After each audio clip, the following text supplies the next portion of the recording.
Hello friend, আবারও একটা চিকেনের নতুন আইটেম নিয়ে চলে এলাম তোমাদের কাছে, যার নাম চিকেন মশালা। তো চলো ভিডিওটা দেখো আর একবার বাড়িতে বানিয়ে দেখতে পারো। তো ফার্স্টে চিকেনটাকে ভালো করে ধুয়ে নিয়ে ভিনিগার আর লবণ মাখিয়ে রেখেছিলাম। তারপর আদা বাটা, রসুন বাটা, হলুদ গুঁড়ো, পরিমাণ মতো লঙ্কা গুঁড়ো, কাশ্মীরি লঙ্কা গুঁড়ো, গোলমরিচ গুঁড়ো আর সামান্য সর্ষের তেল দিয়ে ভালো করে মাংসটাকে মাখিয়ে নিতে হবে। তো দেখো এখানে ভালো করে মাখিয়ে নিচ্ছি, একদম সব কটা মাংসকে ভালো করে মাখিয়ে নিতে হবে।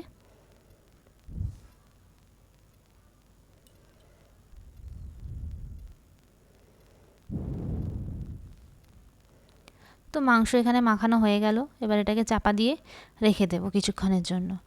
তারপর গ্যাস জ্বালিয়ে কড়া গরম করতে বসিয়ে দিয়েছি। কড়া গরম হয়ে যাওয়ার পরে এখানে সর্ষের তেল দিয়ে দিলাম কিছুটা পরিমাণ। তেলটা গরম হয়ে যেতে এখানে ফোড়ন হিসেবে দেবো তেজপাতা, দারচিনি, লবঙ্গ, এলাচ, গোলমরিচ আর শুকনো লঙ্কা দুটো ভেঙে নিয়ে দিয়ে দিয়েছি। তো ফোড়ন থেকে যখন সুন্দর একটা গন্ধ ছেড়ে আসবে তখন এখানে কুচিয়ে রাখা পেঁয়াজ দিয়ে দিতে হবে।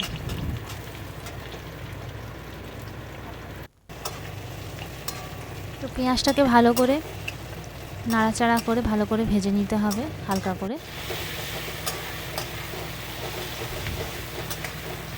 পেঁয়াজের কালারটা যতক্ষণ না চেঞ্জ হচ্ছে ততক্ষণ একটু ভালো করে ভেজে নিতে হবে। তারপর এখানে কিছুটা পরিমাণ পেঁয়াজ বাটা আমি দিয়ে দিলাম, তোমরা চাইলে দিতেও পারো নাও দিতে পারো। তারপর এখানে রসুন বাটা দিয়ে দিচ্ছি কিছুটা পরিমাণ। তারপর দিয়ে দেবো আদা বাটা।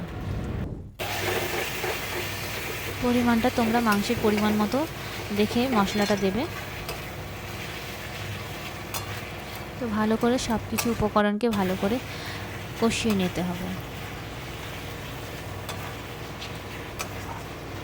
যতক্ষণ না ভালো করে কষানো হচ্ছে ততক্ষণ কষাতে হবে। ভালো করে কষানো হয়ে যাওয়ার পরে এখানে হলুদ গুঁড়া, লঙ্কা গুঁড়া দিয়ে দিলাম, একটু কাশ্মীরি লঙ্কা গুঁড়ো দিয়ে দিলাম। তারপর দিয়ে দিচ্ছি ধনে গুঁড়ো আর জিরা গুঁড়ো 1 চামচ পরিমাণ দিয়ে সব কটা মশলাকে ভালো করে আবারও কষিয়ে নিতে হবে।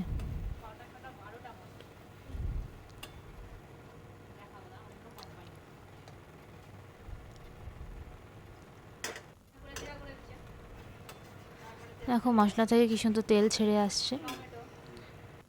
তারপর এখানে কুচিয়ে রাখা লঙ্কা আমি দিয়ে দিলাম, লঙ্কা কুচি ঝালের জন্য তোমরা দেখে দেবে। তো তেল ছেড়ে আসছে এরকম, তো এভাবে কষিয়ে নিতে হবে। তারপরে টমেটো বেটে রেখেছিলাম, সেই টমেটো বাটাটা দিয়ে দিলাম।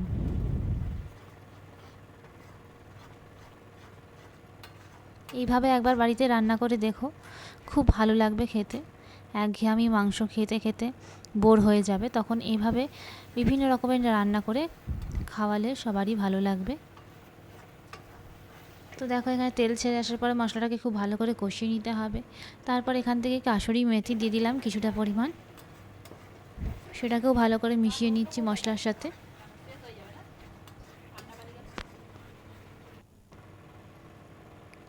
তারপর এখানে মাংসগুলো দিয়ে দেব।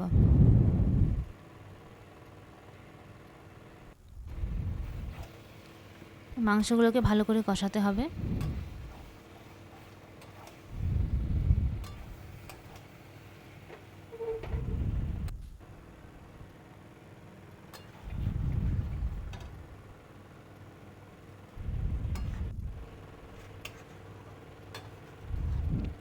যত ভালো করে কষানো হবে তত কিন্তু রান্নার টেস্ট খুবই বেড়ে যায়।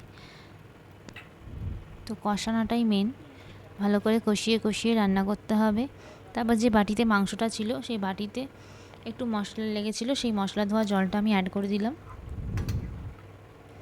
আর জল দেবো না, এবার ঢাকা দিয়ে ভালো করে মাংসটাকে ফুটতে দিতে হবে, তাই জন্য ঢাকা দিয়ে দিলাম। তো 10 মিনিট পর আবারও ঢাকা খুলে দেখতে হবে কতটা কষানো হয়েছে, মাংসটা কতটা সিদ্ধ হয়েছে সেটাও দেখতে হবে।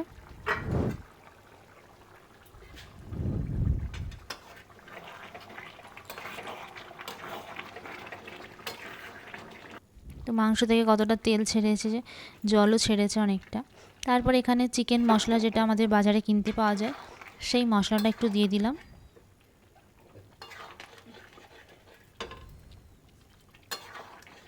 ভালো করে এটা মিশিয়ে নেব।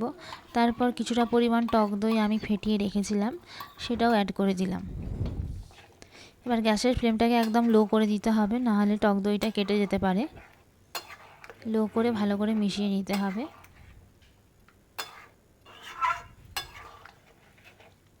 তারপর আবার ভালো করে চাপা দিয়ে মাংসটাকে সেদ্ধ করার জন্য রেখে দেবো কিছুক্ষণের জন্য। তো দেখো কিছুক্ষণ পরে আবার ঢাকাটা খুলে দেখতে হবে মাংসটা কতটা সেদ্ধ হয়েছে। এইভাবে বারে বারে চাপা দিয়ে দিয়ে কষিয়ে কষিয়ে রান্না করতে হবে, আর সেদ্ধ হচ্ছে কিনা বারে বারে চেক করে নিতে হবে।